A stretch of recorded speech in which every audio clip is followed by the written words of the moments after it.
د اخلاص مبارکه سوره چې د قرآن عظیم شان 112 سوره ده په مکې معظمه کې را نازل شوې ده. 4 مبارک آیاتونه لري. د پښتو ترجمه یې اورئ. بسم الله الرحمن الرحيم.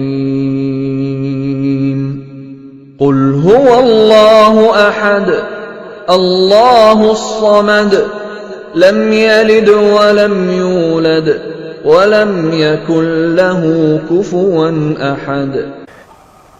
د الله په نوم چې ډیر زیات مهربان او پوره رحم لرونکی دی.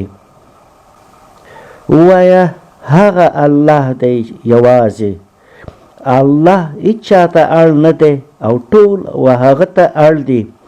نه د هغه څوک اولاد دی او نه هغه د چا اولاد دی او هیڅوک د هغه سیال نشته. يا وهاب يا رزاق يا فتاح